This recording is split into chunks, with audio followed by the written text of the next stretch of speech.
প্রেগন্যান্সির শুরুর দিকে দেখা যায় মেয়েদের শরীরে বিটা এইচসিজি নামক একটি হরমোন অত্যাধিক হারে বাড়তে থাকে এবং এই হরমোনটির কাজ শরীরে কোনো রকম খাদ্য অ্যালাউ না করা, যার ফলে কোনো কিছু খাবার পরেই ভমিটিং টেন্ডেন্সি শুরু করে, বমি হয়, গা গলানো শুরু করে।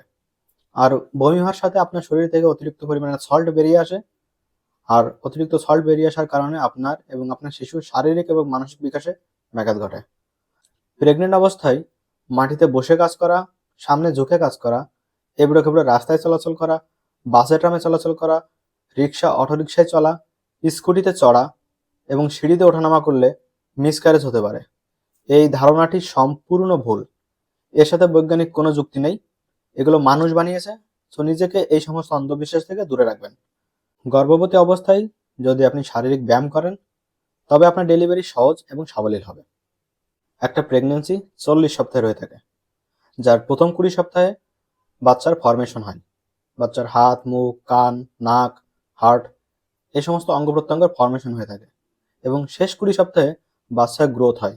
তখন বাচ্চা আস্তে আস্তে বাড়তে থাকে, যার জন্য যদি আপনাকে ভালো খাবার খেতে হয় শেষ 20 সপ্তাহের দিকে খাওয়াই উচিত। গর্ভবতী অবস্থায় কখনো মুরগির মেটে বা গাজর এগুলো খাওয়া যাবে না। এগুলোতে থাকে অত্যাধিক পরিমাণে ভিটামিন এ, যা আপনার বাচ্চার উপর প্রভাব ফেলতে পারে। গর্ভবতী অবস্থায় কখনো স্মোকিং বা আপনার স্বামী যদি স্মোকিং করে তবে সেটি সম্পূর্ণরূপে বন্ধ করতে হবে। প্যাসিভ স্মোকিং বাচ্চার উপর মারাত্মক প্রভাব ফেলে।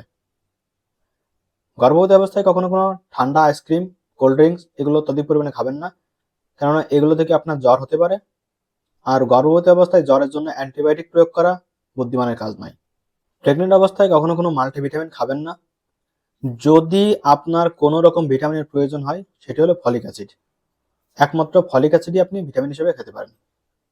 যদি আপনার ভিডিওটা ভালো লাগে তাহলে অন্যদেরও জানতে ভিডিওটা শেয়ার করুন আর লাইক কমেন্ট করে জানাতে ভুলবেন না। চ্যানেলে নতুন হলে সাবস্ক্রাইব করুন।